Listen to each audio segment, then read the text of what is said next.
Alright, so sekarang ni kita berada di Muar. Welcome to Muar.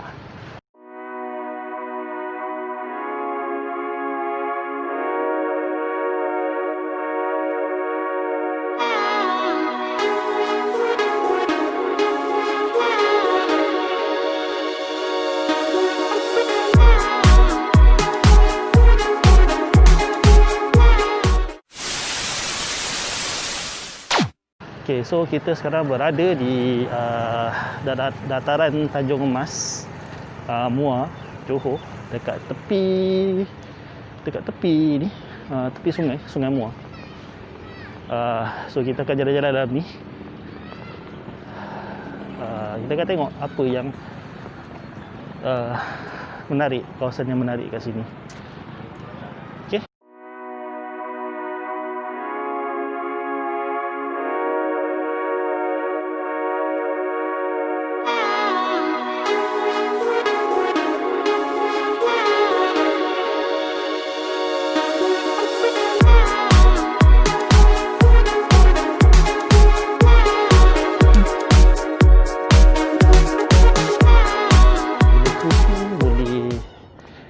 Menyusuri Sungai Muar. Boleh menyelusuri Sungai Muar kalau kita naik river cruise ni. Ada tempah tu lah. Dataran Tanjung Emas. Okay. Muar merupakan sebuah daerah yang terletak di barat laut negeri Johor. Jumlah keluasannya adalah 2,346.12 km persegi dan mempunyai populasi seramai 247,000 orang. So, legenda yang terkenal kat sini adalah naga. Hopefully dia tak keluar lah naga tu.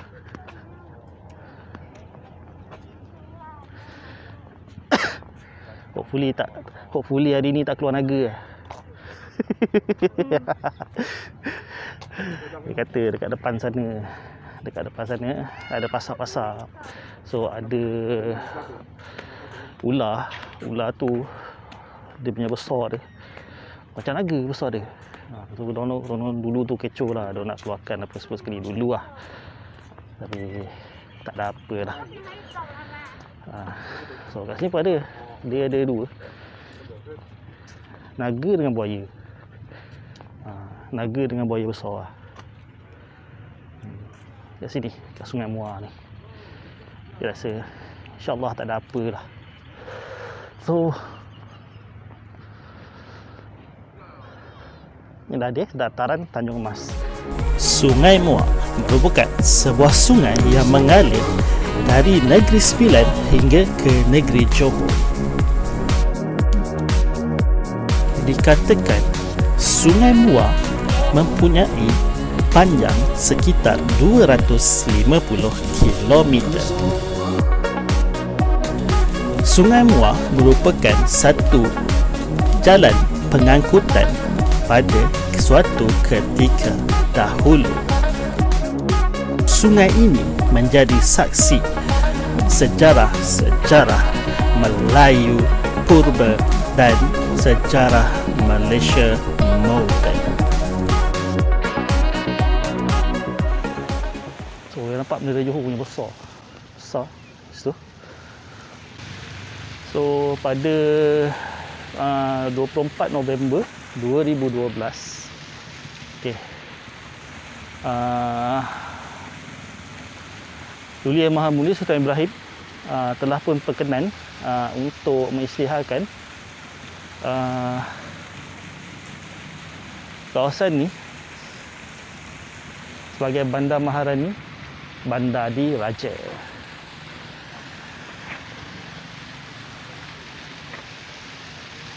Okey, ada benda menarik bawah ni.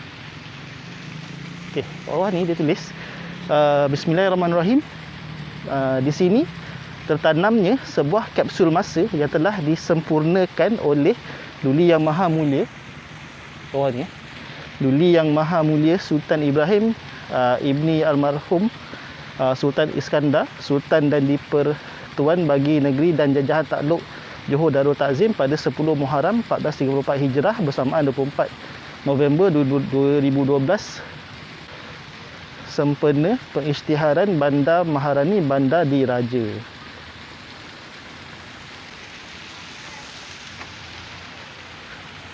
So dalam bawah ni ada kapsul. Kapsul yang Sultan Johor tanam. So bersempena dengan pengisytiharan kawasan ini sebagai Bandar Maharani Bandar Diraja. Okey.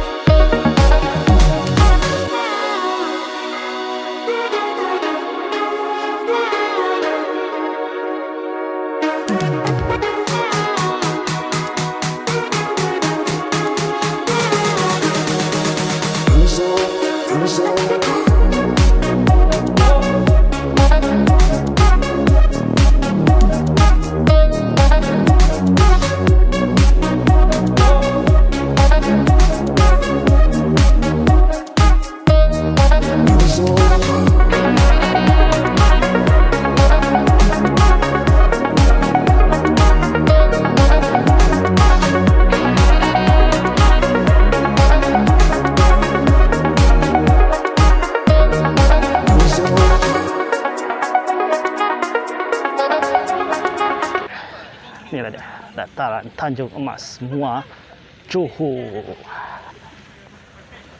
So sekarang ni kita berada dekat Pagoh Muar. So dekat Pagoh ni kita akan pergi dekat dua lokasi. Yang pertama adalah makam Sultan Alauddin Yahya Shah. Kemudian kita akan ke Galeri Bukit Kepong. Alright, jom kita pergi. Jom kita travel. So sekarang ni kita dalam perjalanan nak ke makam Sultan Alauddin Yahya Shah dekat Pagoh ni.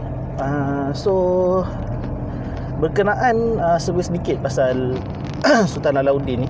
So Sultan Alauddin ni adalah Sultan Melaka yang ketujuh menggantikan Sultan Mansur Shah. Okey, so Sultan Mansur Shah ni anak kepada Sultan Muzaffar yang menentang Siam dekat Batu Pahat, yang apa dia punya kerajaan ni kena serang dengan Siam dekat Melaka, dan kaitan dia dengan sejarah lah Batu Pahat tu. Okey, so Sultan Alauddin ni dia punya cerita dia agak kontroversi sikit lah, kontroversi dan konspirasi. Sebab kematian dia, kemangkatan baginda agak mencurigakan. Ada sesuatu yang mencurigakan. Sebab apa? Sebab konspirasi perebutan kuasa. Sultan Alauddin Yahya Shah ibni almarhum Sultan Mansur Shah yang berkuasa pada tahun 1477 sehingga 1488.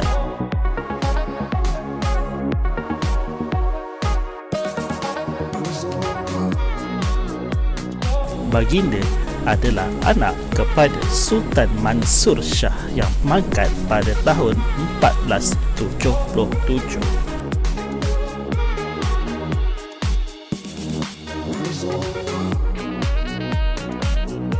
Baginda adalah seorang sultan yang berjiwa rakyat. Baginda dikatakan sering keluar malam untuk melihat sendiri keadaan rakyat dan kondisi kerajaan baginda, seperti mana yang pernah dibuat oleh Saidina Umar radhiyallahu anhu.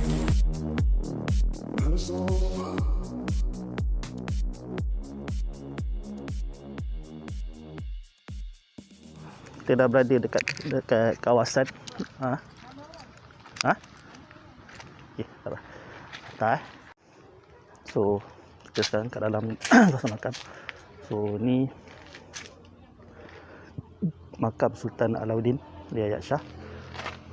So Sultan Alauddin Yahya Shah Sultan Melaka yang ketujuh daripada 1477 sampai 1488, 11 tahun.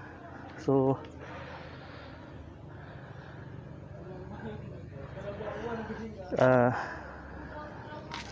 almarhum Sultan Alauddin ni seorang sultan yang sangat mementingkan rakyat dia. So satu sultan yang bagus lah. So dia selalu keluar malam untuk tengok keadaan rakyat dia sendiri. Cuma disebabkan oleh konspirasi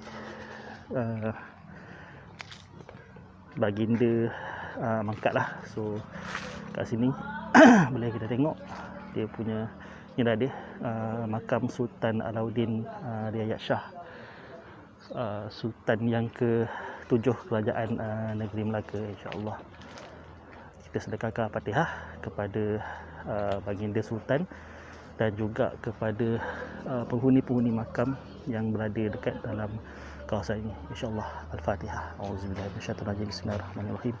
Alhamdulillah rabbil alamin arrahmanirrahim maliki yaumiddin iyyaka na'budu wa iyyaka nasta'in ihdinas siratal mustaqim siratal ladzina an'amta 'alaihim ghairil maghdubi 'alaihim waladdallin amin. Amin amin amin ya rabbal alamin.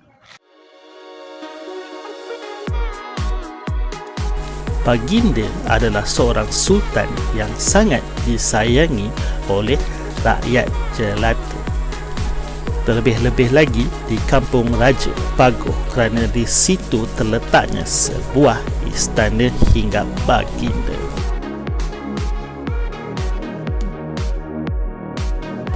Di situ jugalah tempat terakhir baginda sebelum baginda mangkat.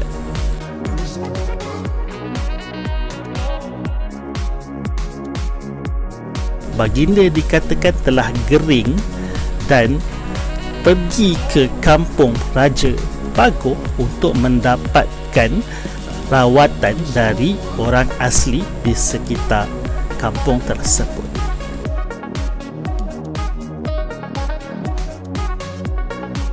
Namun ia telah terlewat kerana secara tiba-tiba kesihatan baginda terus merosot dan akhirnya mangkat pada tahun 1488 pada usia 30 tahun. Perbuatan khianat ini dikatakan dilakukan oleh Sultan Muhammad, Tun Senaja dan adik beliau, dan juga Raja Merlang, penguasa kerajaan Indagiri yang telah ditakluk oleh Melaka.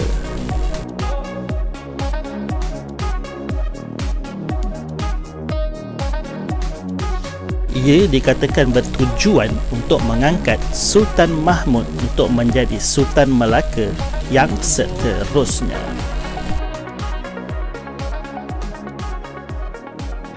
So inilah dia makam tempat bersemadinya Sultan Melaka yang ke-7, Raja Alauddin Riayat Shah, yang berkuasa pada tahun 1477 sampai 1488, selama 11 tahun dekat sini lah, dekat kerajaan negeri Melaka. Dan kat kawasan ni dulu antara tempat-tempat baginda untuk tempat baginda nak lepak lah. So katakan kat kawasan ni pun ada istana juga. Ok, so next kita akan pergi ke Bukit Kepong, InsyaAllah. Amin. Jom kita travel. Ok, so kita dah pun sampai ke Bukit Kepong. Inilah dia kawasan Bukit Kepong. Kita juga jumpa naik dari sini. Oh, nampak tepi ni? Tepi ni Sungai Muar. Ke sini lah sungai antara kata laluan air. So kalau kita tengok dekat dalam cerita Bukit Kepong tu, Sarjan Jamil datang ke sini naik bot. Inilah tempat dia. So inilah sungai Muar. Kita sekarang akan menuju ke kawasan dia punya galeri ya. Ada galeri. Okay, selamat datang ke Bukit Kepong.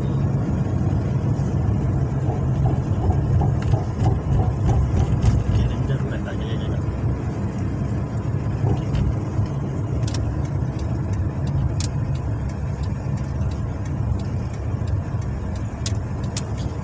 So apa hal nak masuk sini, kita kena tanya dulu boleh ataupun tak masuk.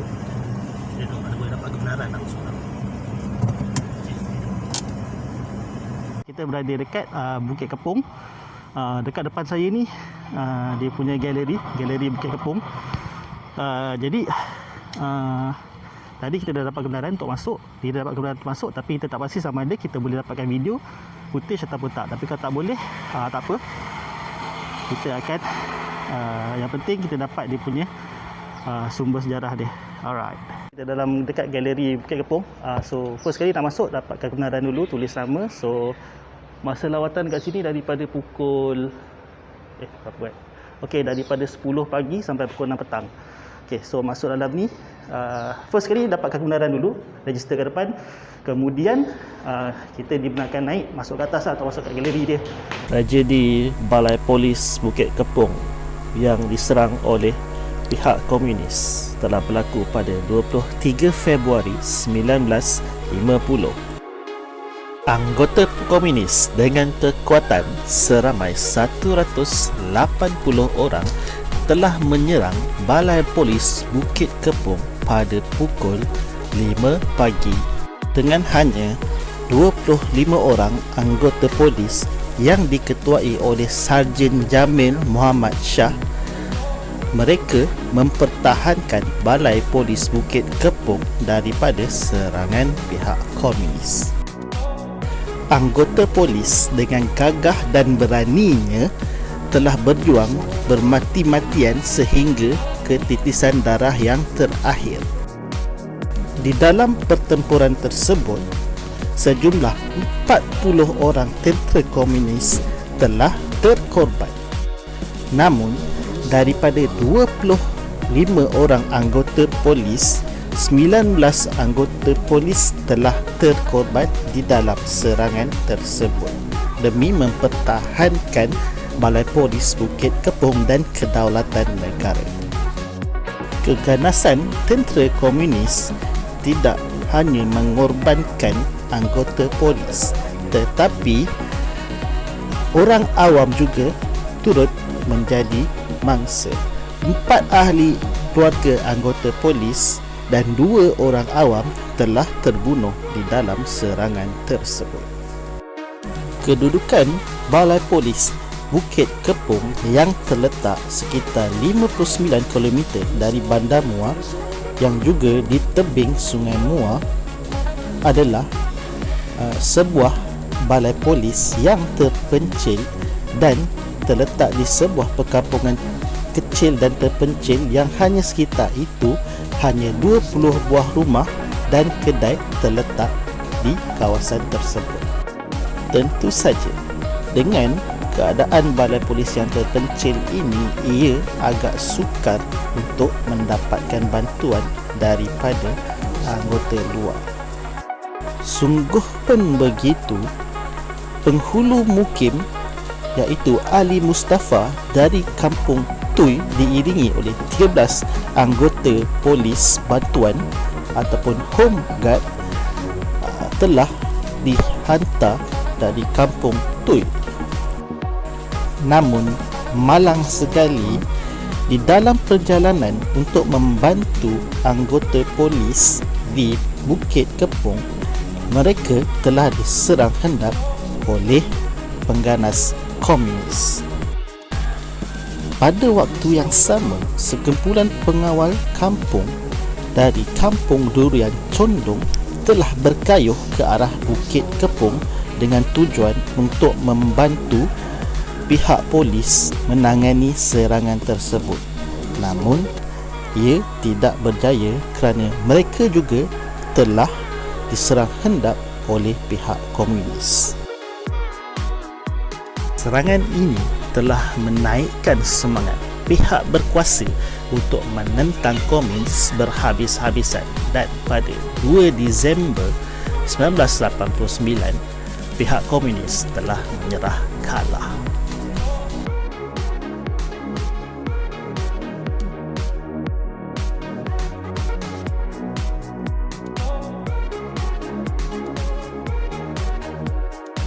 Sampai sini saja kita punya rancangan travelog pada minggu ini.